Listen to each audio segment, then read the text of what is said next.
okay, I want to know how we're actually all doing. And we went around the table and like basically just cried, each of us, and like got deep into like what has been the hard things that we've done lately, or like just what's been hard with life. It was just nice to understand what each of my friends was going through. So I highly encourage that. If you're in like a short time frame with somebody that you are interested in connecting with and that you're like close enough to be like, how are you actually doing? It's a good question. Hey guys, my name is Shayla. Welcome to my channel. If this is your first time here, I talk about motherhood, I talk about pregnancy, we do things kind of hippie, kind of natural, granola, cloth diapering, co-sleeping, that kind of stuff. I have a almost 4-year-old, almost 2-year-old, and I am 20 weeks pregnant with our third. And I feel like poop. I had to like crawl up the stairs to make this video because I just feel so terrible. But here we are. We just got back from Arizona. So we went to Arizona for like 4 days. And then we're going to Hawaii in like a month and a half. I'll talk about all of this in a second. So I wanted to make a video about like how to travel with kids to Arizona, how to do this, like the things that I did wrong, things that I did well. And I just can't. I just wanted to make a video if somebody was like, how's Arizona? I could just like lay it out. So that's what this video is. This is just me talking to you like in the afternoon. This was the first time I could muster the energy to do this. Otherwise we'd be sipping some coffee or whatever, tea. So let's start a week before Arizona. I felt like poop. And normally my whole family can go down. Like they are down and I like get a mild version of whatever everyone has so I can still function. And sometimes I'm like, well, just give me the full thing so I can go lay down, please. And so I get the mild version, typically not this time. This time I was like, Seth, I need to be out of commission. I need to go lay down. I do not feel well. And so far everybody else, they've been like kind of sick, but not really. I was like, okay, so maybe this is something new because it's not what they have been. So I go lay down for a while. A little bit later, I start to throw up. Like I said, I'm not the person that typically gets sick, so this is very unusual. I'm throwing up like consistently, and so I call the nurse. They're like, okay, we'll just take tablespoons every 5 minutes. So I started doing that, threw that up. Could not keep anything down. So then I was like, being pregnant, I should probably like do something about this. So we called in to do a virtual ER visit. And while I was on the phone with her, I threw up again. And she's like, you should just go in. So I was like, well, who are we going to call to watch our kids? Because it's almost bedtime. And like, this has been a fear of mine. I was so grateful that Esme was weaned because that would have been just like an extra element. I've put my kids to bed every day of their life, pretty much. I would say less than 5 times I haven't. And one of my children is almost 4. That's not true. In the beginning, Seth did most of it. But anyway, mostly it's me. So we called Seth's brother and his sister-in-law, who was a nurse, and she came over and immediately was like, what's going on? And I was just like, well, I don't know. I just need to get to the hospital. So we went to the ER, got immediately sent up to labor and delivery. They stuck an IV in me, tested my brain matter. They shoved something up my nose all the way to my brain. It tested for like RSV, influenza A, B, and COVID. And I was like, it's probably influenza. Nope, it was COVID. And I was like, cool. Well, I leave for Arizona next week so I can still go, right? And they were like doing the days and they're like, yeah, you should be fine. They were like, wear a mask on the plane for you. They're like, by then you won't be contagious, but for you, you're pregnant, you're just getting off COVID, your immune system is low, whatever. And I was like, okay, so we're good to go for Arizona. I felt mostly better. Here's what I've learned with COVID, having it multiple times now.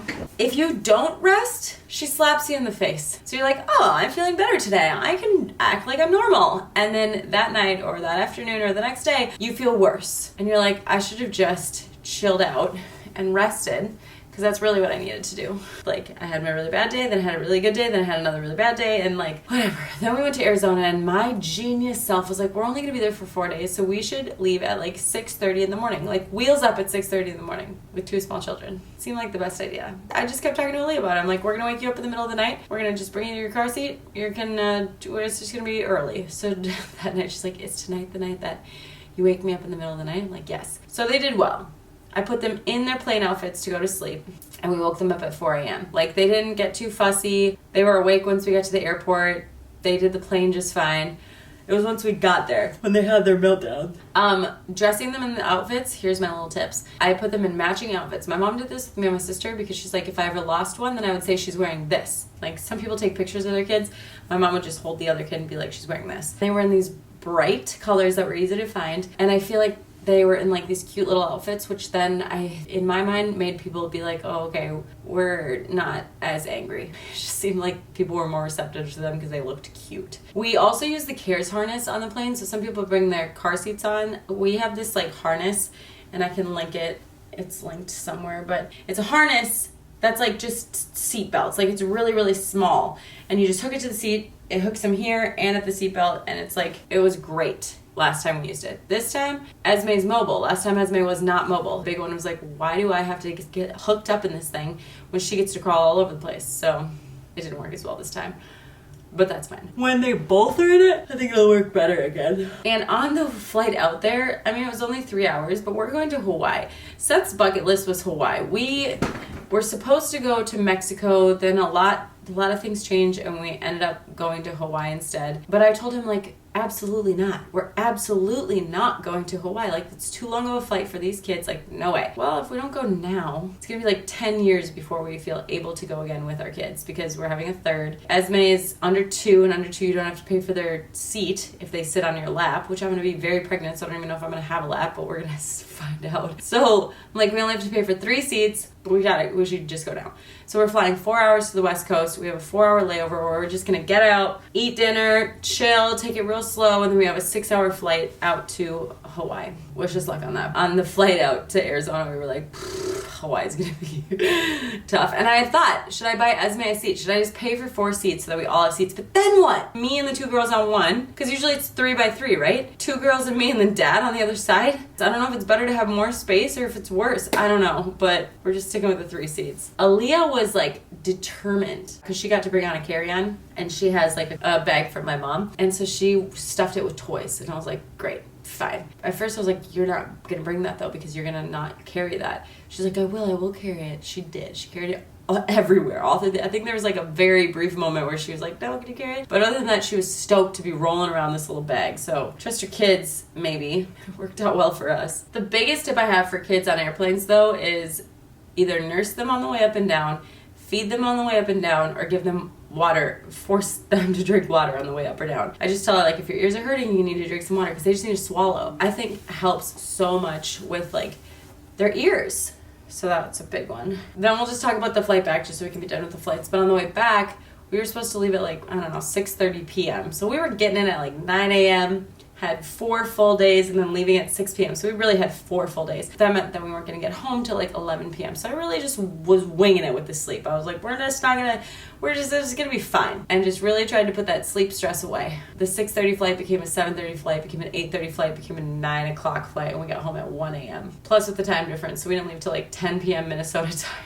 And it started out with like, here, do you want to use your tablets? And then I was like, no, they will not fall asleep if we just like give them their tablets. So I had to be like, okay, in 5 minutes we're gonna go night-night. And so I had to take them away. There was a little crying, fussing when I did that, and then they passed out, and it was glorious.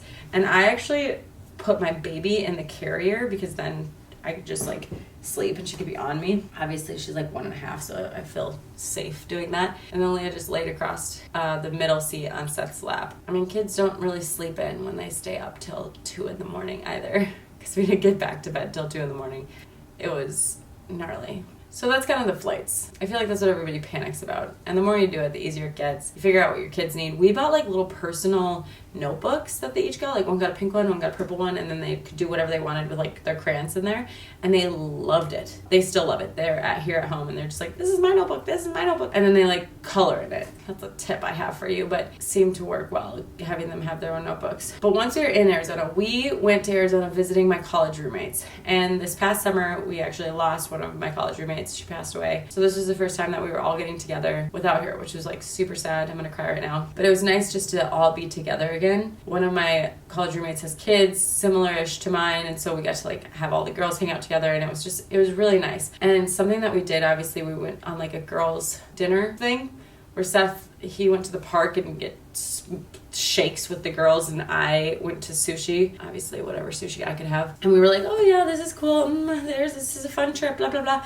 And then one of my college roommates was like, okay, I want to know how we're actually all doing. How are all of you actually doing? And we went around the table and like basically just cried, each of us, and like got deep into like what has been the hard things that we've done lately, or like just what's been hard with life. And it was like such a powerful use of the hour and a half that we had. It was just nice to understand what each of my friends was going through, because you hear about like, oh, we did this is great, and you still see like kind of the highlights of their lives if you're not with them every day or not communicating every day. And so it's just kind of nice to connect like that. So I highly encourage that if you're in like a short time frame with somebody that you are interested in connecting with and that you're like close enough to be like, how are you actually doing? It's a good question. My friends were like, I feel like this is the most anxious I have ever seen you. And I was like, I think it's because we're staying in your house. Like, we were staying in my friend's house who doesn't have kids, and she has guests over all the time. She has kids over all the time. So this anxiety was like coming from me, not from her. And I was like, I'm just so anxious that they're gonna break something, that they're gonna ruin something. I just had like crazy anxiety that something was gonna go wrong, and I don't know, I either need to just let it go. I definitely let the sleep thing go. Like, we got in our naps and stuff, but I would have obsessed about it with my first, and this one I was just like, you know what, whatever happens, happens, and this is fine. We're just gonna I'm gonna get them to sleep as much as I can, and whatever. I just had to like chill out about worrying about them breaking something. And then with the co-sleeping, I lay down with them. It takes me an hour to put them into bed every night. I don't just go plop them in their crib and they fall asleep on their own, like some people can, which I'm honestly envious sometimes. But then I also feel a little bit judged. Like, do you think that this is ridiculous that I have to lay here with my kids for an hour? I remember when I first visited her when my first was born, and I felt extremely self-conscious. Now I'm just like, this is just our routine. It's been like this for 4 years. It's inconvenient when I'm hanging out with people, but otherwise I'm not really self-conscious about it anymore. It definitely was in the beginning, because I think one of them even said like, aren't your kids just supposed to go to sleep and sleep through the night? And they were waking up like every hour or something. Not this time. Once they were asleep, they were out, because we had like full big days. But I just kind of recognized that in me, that I kind of like let it go a little bit. And you have to have this mindset shift that like trips with your kids are not going to be the same with trips without your kids. So you're not going on vacation with your kids. Like, you're going on a kid's vacation. And so you're not going to be like chilling on the beach necessarily. There's not going to be a lot of just like, it's different. But I love it, because it's like, all right, we get to introduce them to a hike, or we get to like try a new restaurant or park or whatever, and like they might do good, they might not, but it's just fun to like introduce them to these things and do these things with them. I feel like people get really frustrated when they go on vacation with their kids, because they're like, I can't do anything that I want to do. And that's how Seth and I have talked about Hawaii a little bit. I'm like, well, we can't really go ATVing, and we can't really go horseback riding, and we can't really go on the helicopter, and da-da-da-da-da. And Seth is like, it's not that kind of trip. It's the kind of trip where we just like explore the beach, and we try different shaved ice, and we just like kind of explore it in a different way. We're both really excited about it, but you just have to have that mindset shift so that you're not just like fighting it the whole time. And then, because we've done so much screen time in the first trimester, now with this COVID illness. So to be there where we are outside, we are doing activities, they got way less screen time, they got way more outside time. I was happier, they were happier, their demeanors were so different, aside from the first day, because the first day they were exhausted. And so I gave them grace for that. But like after that, I was just like, Seth, do you see how different they are being? They were just like more chill. I've heard people be like, oh, and my kids watch a lot of TV, they're more tantrums, they don't eat as well, and there's whatever. And I was like, oh, that's weird, men don't really do that. Yeah, they do. And I don't know if it's because the volume of TV we're watching right now, or because we're not getting outside because it's cold, even though it's not that cold right now in Minnesota. But I could just tell. And so that was kind of interesting for me. So then we get back, we're here for a week, and then we get sick again. And so first it started with Ezzy coughing at night, and then it was Aaliyah, and now it's me, and now we're all sick again. And I feel like I was not feeling fully recovered. I just went to my midwife appointment, and I was like, I just still feel so exhausted. And they're like, well, you only had COVID 2 weeks ago. Like, if you're not resting, like, truly and properly, you can be exhausted for multiple weeks. And I was like, that's definitely how I feel. I think because I went to Arizona right after I had it, and because I just kept going, she's slapping me in the face again and being like, you need to rest. And now I'm sick with something else. And so that's why I crawled up the stairs today, because I want to make these videos and I want to keep this going. That's another thing I want to know. What is a video topic you'd like to see from me? I was thinking about just doing more like this, like just chatting about different things that are going on. We potty trained Ez, so kind of talking about that. But that's more of like this is what we did. And then I want to talk about like my biggest fear of having 3. And that feels like more of a conversation. So I'm curious if there's any videos that you're interested in seeing. And this video, to me, I'm already like, this is so boring, like so low energy, so whatever, where I'm normally like, I just don't have it in me. So I hope that you're still here watching. But yeah, so now we're sick again. The girls haven't been in school for the past 2 days. Seth works shift work. He's about to start his on rotation like tomorrow. So it's just, I just feel like I'm perpetually like in a struggle right now, and we're just slowly getting through. And Seth is the best. I have a Target pickup and an Aldi pickup, and it just felt like so much to get them out of the house. Like in the morning, they only go to preschool and daycare for 3 hours. But this morning I was like, what is going to be harder? Getting them ready and out the door. And it would just be Esme because Aaliyah was sick. Getting them up and out of the door so that I could have like 2.5 hours to myself, or just keeping him here. And both days I decided just to keep him here because I just couldn't muster it up. And so he like had to get them all dressed for Target, and it was a struggle. He's like, he still has the capacity to do it. He's not completely spent. So he's like, this isn't that bad. I'm going to take him out of the house so you can have some time. He's like, I don't care what you do. So I laid on the couch for a while, probably going to meditate in a minute. So I hope you enjoyed this. I hope that it felt like we were just chit-chatting about me going to Arizona and how it all went. I will say this, if you need a little pick-me-up, because I'm not good at doing fashion or makeup. I'm working on it. Like, this is a journey that I'm trying to go on because I feel like I just don't care that much, and I want to care a little more. So I got these cutesy earrings. They're little hoops. They feel real trendy. They're like, I don't know, $8 at Target. I got this e.l.f. eyebrow mascara, I call it. I was using something else that was like $25, and this is $5, and it's great. And then just some mascara, and I don't know, I feel like a new person. So just gonna throw that out there. Thank you guys for watching. I hope you enjoyed this. I hope that you guys are not sick and that you're feeling well, and I will talk to you all next week. Bye.